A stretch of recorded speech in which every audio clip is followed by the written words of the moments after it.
클릭해 주셔서 감사합니다. 항상 건강하세요. 좋아요와 댓글은 영상 제작에 큰 힘이 됩니다. 옛 이모 이야기 바로 시작합니다.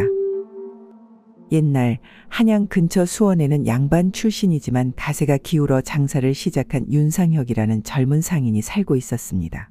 28배 나이에 얼굴도 준수하고 성품도 온화했던 윤상혁은 아내 강소월과 함께 검소하지만 행복한 삶을 살고 있었습니다. 강소월은 19배 나이에 얼굴이 꽃과 같이 아름답고 착하여 주변 사람들의 부러움을 샀습니다. 두 사람은 어려운 가세에도 서로를 의지하며 살아가고 있었습니다. 소월아, 이제 장사를 크게 벌이려면 더 많은 미천이 필요하오. 경상도 동네에 계신 큰아버님께 찾아가 도움을 청해볼까 하오. 윤상혁의 부친은 몇 년 전 사기를 당해 모든 재산을 잃고 병을 얻어 세상을 떠났습니다. 지금 윤상혁 부부가 살고 있는 작은 초가집이 전부였죠. 하지만 그는 상인의 피를 물려받아 다시 일어서고자 했습니다. 서방님, 먼 길 가시게 됐네요. 몸 조심히 다녀오세요. 저는 집 잘 지키고 있을게요. 강소월은 걱정스러운 마음을 감추고 환한 미소로 남편을 배웅했습니다. 윤상혁은 한 달 안에 돌아오겠다며 아내를 안심시켰습니다.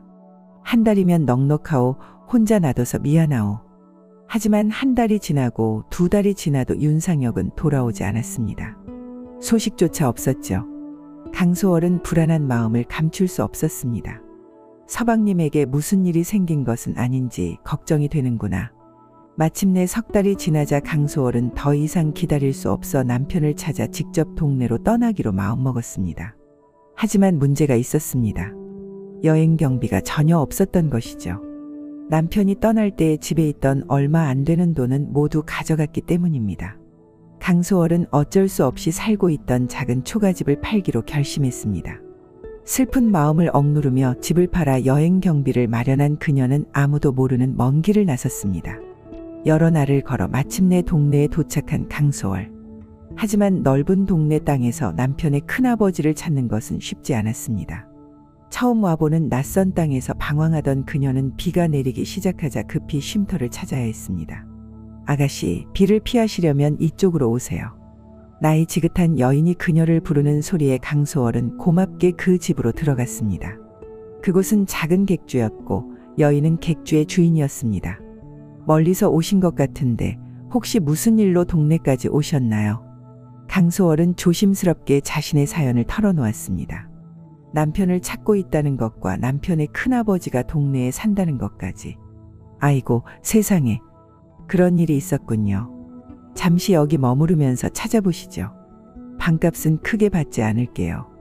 객주 주인 박 씨의 친절에 강소월은 마음을 놓고 그곳에 머물기로 했습니다. 하지만 그녀가 알지 못한 것은 이 객주가 평범한 곳이 아니라는 사실이었습니다. 이곳은 기방과 가까웠고 밤이 되면 많은 남자들이 드나드는 곳이었습니다. 다음 날부터 강소월은 동네 곳곳을 다니며 윤씨성을 가진 큰 상인을 찾아다녔습니다. 그러나 쉽게 찾을 수 없었고 날이 갈수록 불안감은 커져갔습니다. 객주에 머물지 얼마 되지 않아 강소월은 이웃방에 사는 여인 홍연아와 알게 되었습니다.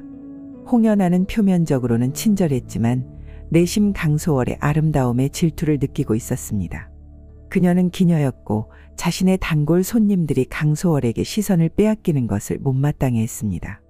아가씨, 혼자 낯선 곳에 와서 남편을 찾는다니 정말 대단하십니다. 제가 아는 사람들이 많으니 도와드릴게요. 홍연아의 거짓된 친절에 강소월은 순수한 마음으로 감사했습니다.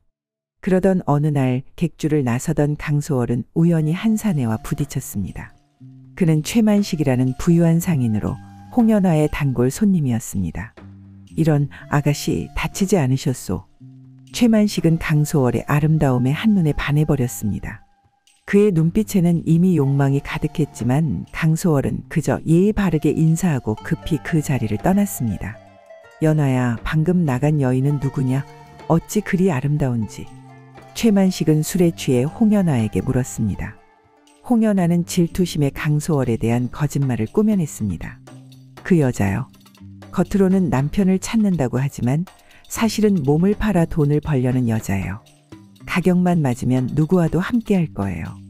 최만식의 눈이 번뜩였습니다. 그는 홍연아에게 은화 몇 냥을 건네며 속삭였습니다. 그녀를 내게 데려오면 이보다 10배는 더 주겠다. 홍연아는 미소를 지으며 고개를 끄덕였습니다.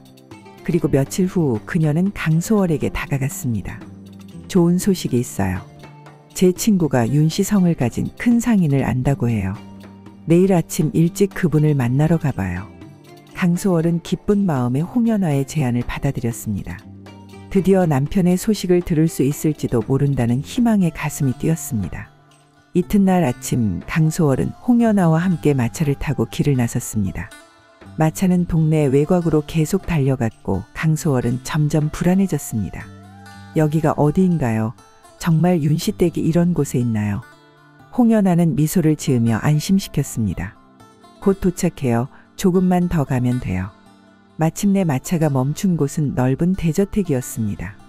강소월은 안도의 한숨을 내쉬었으나 그것도 잠시뿐이었습니다. 대문에서 그들을 맞이한 것은 어제 봤던 최만식이었기 때문입니다. 어서 오시오, 아가씨. 저희 집에 오신 것을 환영하오. 강소월은 즉시 상황을 파악하고 돌아서려 했으나 이미 마차는 떠난 뒤였습니다. 홍연아는 어느새 사라지고 없었고 강소월은 함정에 빠졌다는 것을 알았습니다. 무슨 짓을 하시는 거예요? 저를 속이셨군요.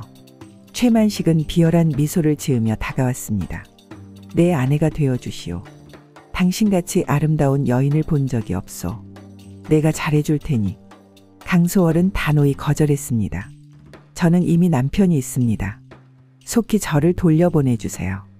최만식의 얼굴이 굳어졌습니다.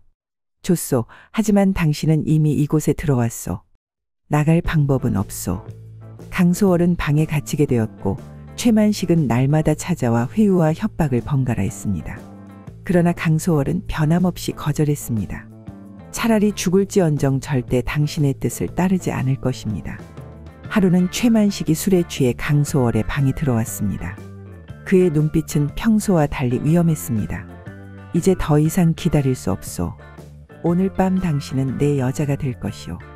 강소월은 방 안을 둘러보다 머리에 꽂은 비녀를 뽑아 자신의 목을 겨누었습니다.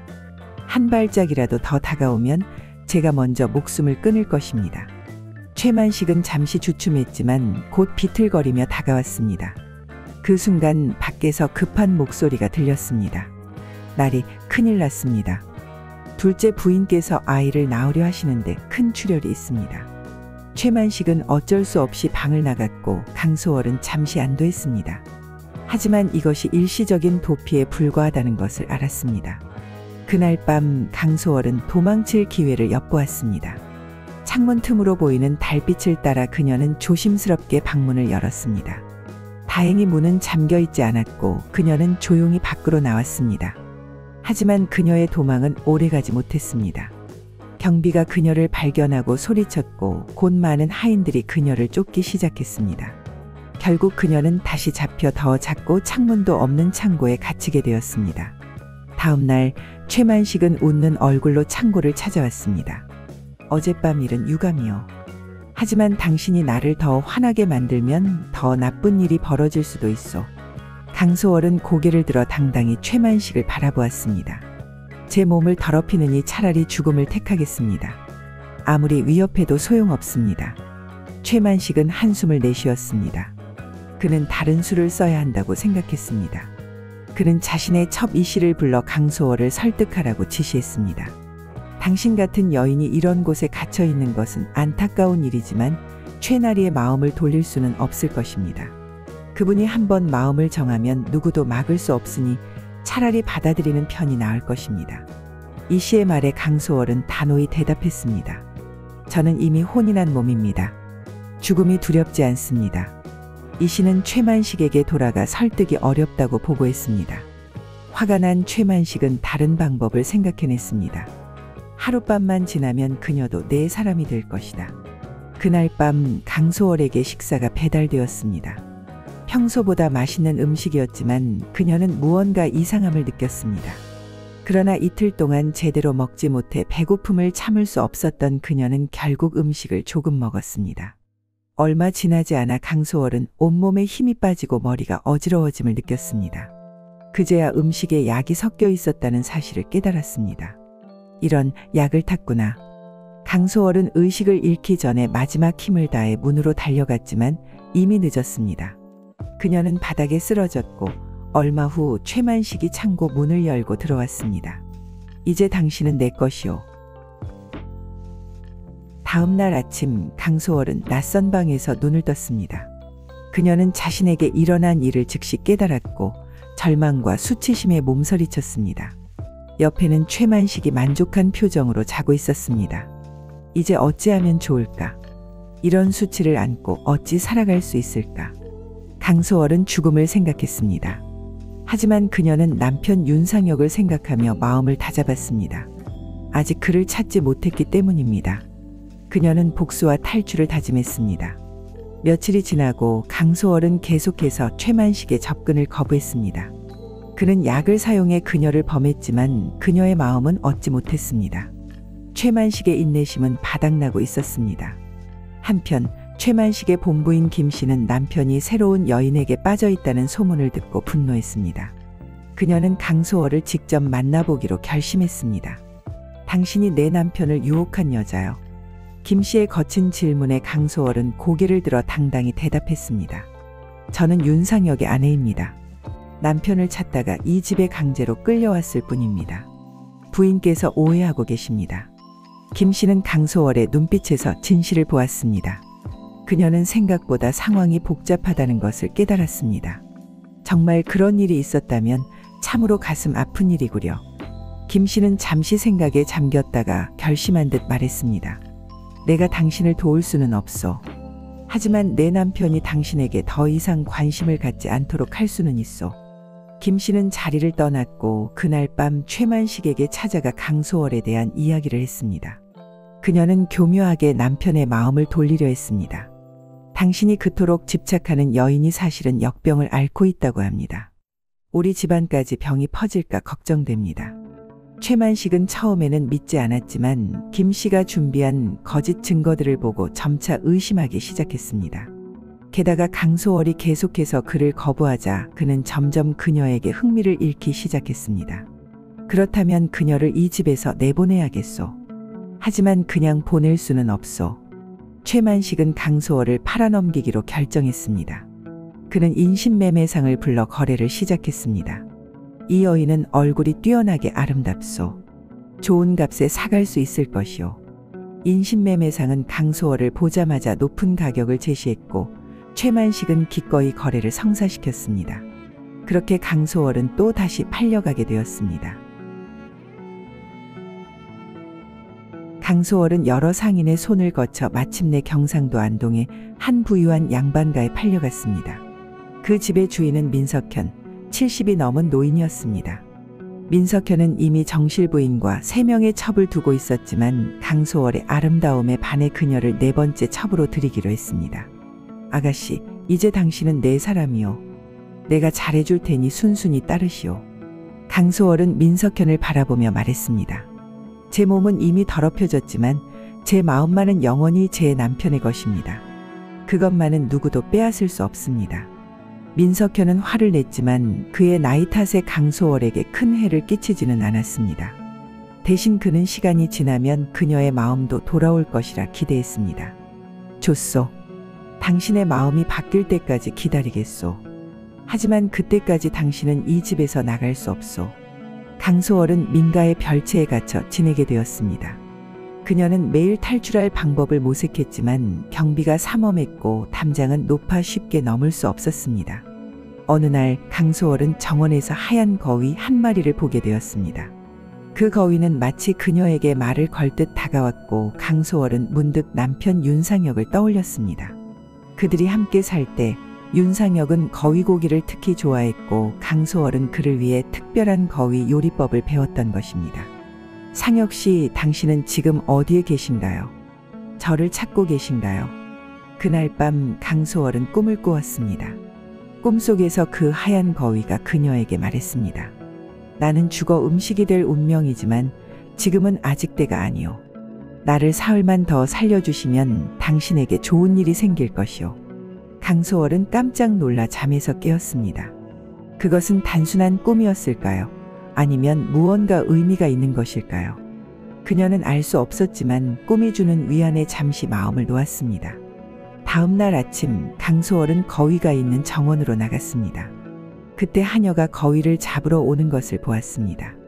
잠시만요. 그 거위를 잡지 마세요. 하녀는 놀라서 멈춰섰습니다. 아가씨, 주인님께서 오늘 거위고기를 드시고 싶다고 하셨어요.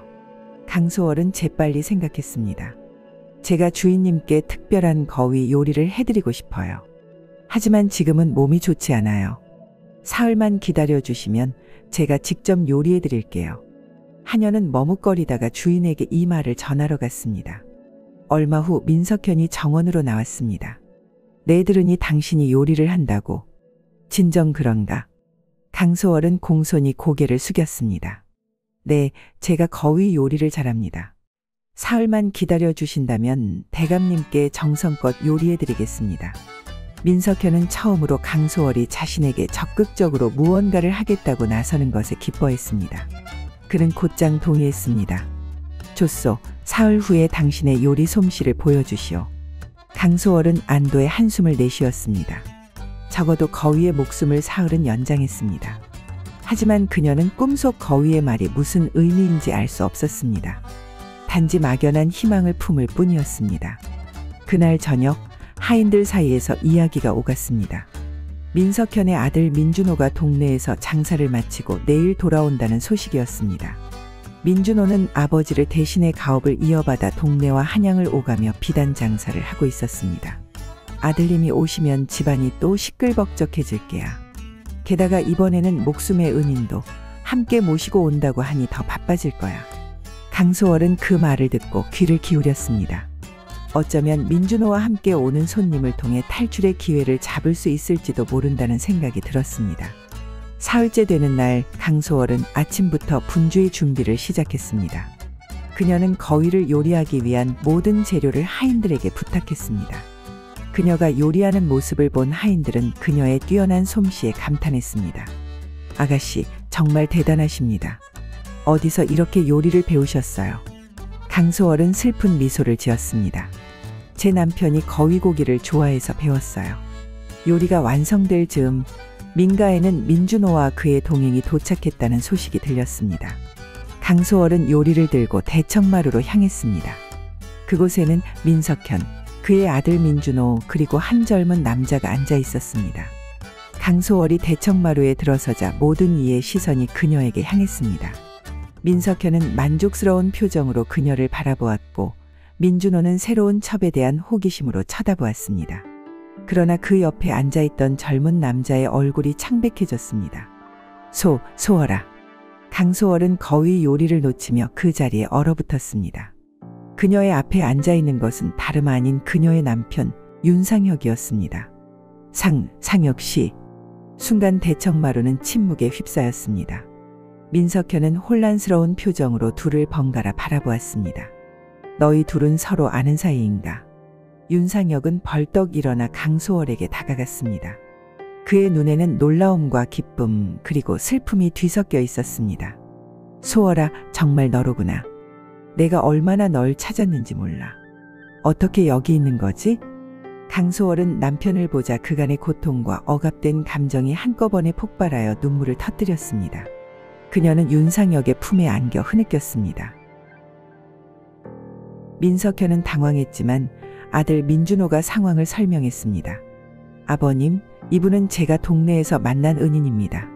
절 강도의 습격에서 구해주셨죠. 이름은 윤상혁이라 하셨는데 부인을 찾아다니는 중이라고 하셨습니다. 민석현은 난처한 표정을 지었습니다. 그는 자신이 다른 사람의 아내를 첩으로 들였다는 사실에 충격을 받았습니다. 더구나 그 남편은 자신의 아들의 은인이었습니다. 이런 일이 어찌 된 일인가? 내가 알았다면? 윤상혁은 강소월을 아는 채 민석현을 바라보았습니다. 어르신, 제 아내는 어떻게 이곳에 오게 된 것입니까? 민석현은 한숨을 내쉬었습니다. 나는 그녀를 인신매매상에게서 샀소. 그 전에 어디서 왔는지는 나도 모르오. 그날 밤 윤상혁과 강소월은 오랜 시간 이야기를 나눴습니다. 강소월은 자신이 겪은 모든 일을 남편에게 털어놓았습니다. 홍연아의 배신, 최만식의 악행 그리고 어떻게 이곳까지 오게 되었는지 모든 것을 말했습니다. 소월아, 내가 너를 지키지 못해 정말 미안하다. 내가 그런 끔찍한 일을 겪었다니. 윤상혁의 눈에서는 분노와 슬픔의 눈물이 흘렀습니다. 그는 아내를 보호하지 못한 자신을 책망했습니다. 당신 탓이 아니에요. 제가 당신을 찾으러 간 것이니까요. 이제 당신을 다시 만났으니 그 모든 고통도 견딜만해요. 강소월은 남편의 손을 꼭 잡았습니다. 윤상혁도 자신의 이야기를 시작했습니다. 나는 큰아버지를 만났지만 그분은 나를 돕기는커녕 냉정하게 쫓아냈어. 돈도 다 써버려서 일거리를 찾아야 했지. 그러다 우연히 이분을 만나게 되었고 그를 위험에서 구한 후 함께 일하게 되었어. 둘은 서로의 손을 꼭 잡고 앞으로의 계획을 세웠습니다. 민석현은 그들의 사연을 듣고 깊이 반성했고 두 사람이 함께 떠날 수 있도록 허락했습니다. 게다가 그는 보상으로 상당한 양의 금화와 은화를 주었습니다. 이것은 내가 범한 잘못에 대한 사과의 표시요.